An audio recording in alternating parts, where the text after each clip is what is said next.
اعوذ باللہ من الشیطان الرجیم بسم اللہ الرحمن الرحیم لیس البر ان تولوا وجوہکم قبل المشرق والمغرب۔ یہ آیت قرآن مجید کی اس اعتبار سے عظیم ترین آیت ہے۔ نیکی کی حقیقت کیا ہے، اس کی جڑ کیا ہے، بنیاد کیا ہے، اس کی روح کیا ہے، اس کے مظاہر کیا ہے، مظاہر میں اولین شے کون سی ہے، ثانیاً کون سی ہے، ثالثاً کون سی ہے، اور اس پر ایک پورا علم الاخلاق جو قرآن کا ایک مکمل کتاب تصنیف کی جا سکتی ہے۔ ایتھکس، قرآنک ایتھکس کے لیے یہ آیت ایک یوں سمجھیے کہ جڑ اور بنیاد ہے۔ لیکن یہ سمجھ لیں کہ یہ آیت یہاں آئی کیوں ہے۔ پس منظر میں وہی تحویل قبلہ بھی ہے۔ تحویل قبلہ کے 4 رکوع 15، 16، 17، 18 یہ تو سالڈ ہے۔ اس سے پہلے 14ویں رکوع میں آیت تھی للہ المشرق والمغرب فأینما تولوا فثم وجہ اللہ۔ ادھر بھی پھر اتنی آیتیں چھوڑ کر پھر گئی لیس البر ان تولوا وجوہکم قبل المشرق والمغرب۔ نیکی یہی نہیں ہے کہ تم اپنے چہرے مشرق اور مغرب کی طرف پھیر دو۔ یہ نہیں کہا یہ نیکی نہیں ہے، نیکی یہی نہیں ہے، یہ بھی نیکی ہے۔ جو ظاہر ہوگا نیکی کا وہ بھی نیکی ہے، لیکن اصل سے اس کا باطن ہے۔ باطن صحیح ہے، نیک ہے تو حقیقت میں نیکی نیک ہے، ورنہ نہیں۔ وَلَٰكِنَّ الْبِرَّ، بلکہ نیکی تو اس کی ہے۔ اب یہاں سے شروع ہوا جو نیکی کی جڑ ہے، بنیاد ہے۔ مَنْ آمَنَ بِاللَّهِ وَالْيَوْمِ الْآخِرِ وَالْمَلَائِكَةِ وَالْكِتَابِ وَالنَّبِيِّينَ۔ سب سے پہلے ایمان، تاکہ تصحیح نیت ہو جائے۔ یہ جو ایمان لائے اللہ پر، یعنی جو نیکی کر رہا ہے صرف اللہ سے اجر کا طالب ہے۔ وَالْيَوْمِ الْآخِرِ، اور قیامت کے دن پر کہ اس کا کوئی اجر دنیا میں نہیں، صرف آخرت میں مطلوب ہے۔ ورنہ آدمی سوداگری کرے، دکانداری کرے، کپڑا بیچے، کچھ اور بیچے، دین تو نہ بیچے۔ دین کا کام کر رہا ہے تو اس کے لیے سوائے اخروی نجات کے اور سوائے اللہ کی رضا کے کوئی اور شے مقصود نہ ہو۔ والملائکۃ والکتاب والنبیین، اور ایمان لایا فرشتوں پر اور کتابوں پر اور انبیاء پر۔ یہ تینوں مل کر ایک یونٹ بنتے ہیں۔ فرشتہ لایا دین، کتاب بن گئی اور انبیاء پر آئی وہ کتاب۔ ایمان بالرسالت کا تعلق نیکی کے ساتھ یہ ہے کہ نیکی کا ایک مجسمہ تمہارے سامنے رہے، آئیڈیل، اسوہ۔ ایسا نہ ہو کہ اونچ نیچ ہو جائے۔ نیکیوں میں بھی ایسا ہوتا ہے، کوئی جذبات میں ایک طرف کو نکل گیا، کوئی جذبات میں ایک طرف کو نکل گیا۔ اس گمراہی سے بچنے کی ایک ہی شکل ہے کہ ایک مجسمہ مکمل، ایک اسوہ کاملہ سامنے ہو جس میں معتدل ہو تمام چیزیں، اور وہ ہمارے لیے اسوہ کاملہ محمد الرسول اللہ کی شخصیت ہے۔ نیکی کے ظاہر کے لیے ہم انہیں معیار سمجھیں گے، جو شے جتنی ان کی سیرت میں ہے اس سے زیادہ نہ ہو، اس سے کم نہ ہو۔ کوشش یہ ہو، آئیڈیل یہ ہو کہ بالکل انسان حضور صلی اللہ علیہ وسلم کے اسوہ کاملہ کی پیروی کرے۔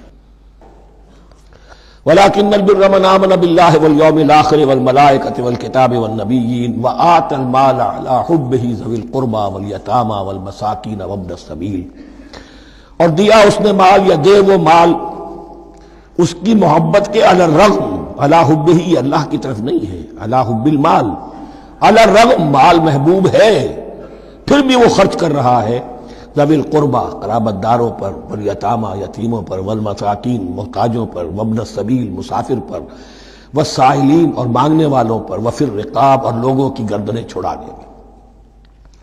گویا کہ نیکی کے مظہر میں اولین مظہر یہ ہے انسانی ہمدردی۔ اگر یہ نہیں ہے تو نیکی نہیں ہے۔ عبادات کے انبار لگے ہوں اور دل میں شقاوت ہو، انسان کو حاجت میں دیکھ کر دل نہ پسیجے، کسی کو تکلیف میں دیکھ کر تجوری کی طرف ہاتھ نہ بڑھے حالانکہ تجوری میں مال موجود ہو، تو وہ دین کی روح سے بالکل خالی ہے۔ یا آپ سورہ آل عمران میں پڑھیں گے لن تنالوا البر حتى تنفقوا مما تحبون، تم نیکی کے مقام کو پہنچ ہی نہیں سکتے جب تک کہ خرچ نہ کرو اس میں سے جو تمہیں پسند ہے۔ جس سے طبیعت گھبرا گئی، اکتا گئی، کپڑے میں جو بوسیدہ ہو گئے وہ دے دیے، حاتم طائی کی قبر کو لات مار دی، وہ نہیں، جو شے پسند ہے اگر اس میں سے نہیں دیتے تو نیکی کو پہنچ بھی نہیں سکتے، تمہیں ہوا بھی نہیں لگے گی۔ وَأَقَامَ الصَّلَاةَ وَآتَى الزَّكَاةَ، دیکھیے نماز اور زکوٰۃ اب آ رہے ہیں۔ یہ ہے حکمت دین کہ ایک ہے روح دین، وہ ہے ایمان، اور جو اس کے مظاہر ہے، مظہر اول انسانی ہمدردی، نمبر دو ہے پھر نماز اور زکوٰۃ، اور یہاں زکوٰۃ کو علیحدہ ذکر کیا ہے، اور اس آیت کا حضور نے حوالہ دیا ان فی المال لحق سوى الزکاۃ۔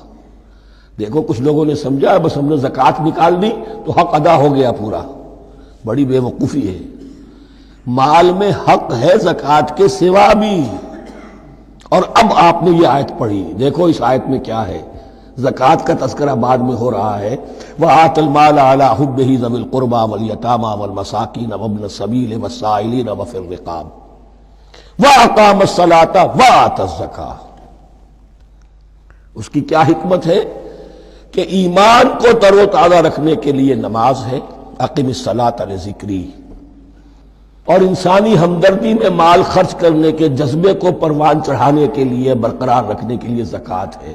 اتنا تو دو نا کم سے کم، بوتل کا منہ تو کھلے، کارک تو نکلے اس کا، اگر بوتل کا کارک نکل جائے گا تو شاید اس میں سے کچھ شربت اور بھی نکل آئے، تو زکوٰۃ ہے تو کارک کے مانند 2.5% ہے، کیا ہے، لیکن یہ کہ اس سے پھر کچھ اور بھی نکلے گا۔ جو زکوٰۃ بھی نہیں دیتا اس نے کیا کرنا۔ وَالْمُوفُونَ بِعَهْدِهِمْ إِذَا عَاهَدُوا، اور وہ کہ جو اپنے عہد کو پورا کرنے والے ہیں جب کوئی عہد کر لیں۔ سب سے بڑا عہد اللہ سے کیا، لَسْتُ بِرَبِّكُمْ قَالُوا بَلَىٰ۔ پھر عہد شریعت کا ہے کہ جو ہم نے کیا اللہ کے ساتھ، پھر آپس میں جو بھی معاہدے ہو جائیں، اور معاملات انسانی سارے کے سارے معاہدات کی شکل میں۔ شوہر اور بیوی کا معاملہ بھی ایک معاہدہ ہے، marriage is a social contract. شوہر کی ذمہ داریاں ہیں، اس کے فرائض ہیں، بیوی کی ذمہ داریاں اس کے فرائض ہیں، شوہر کے حقوق ہیں، بیوی کے حقوق ہیں۔ پھر جو بھی امپلائر امپلائی ریلیشن شپ ہے، معاہدہ ہے، کانٹریکٹ ہے۔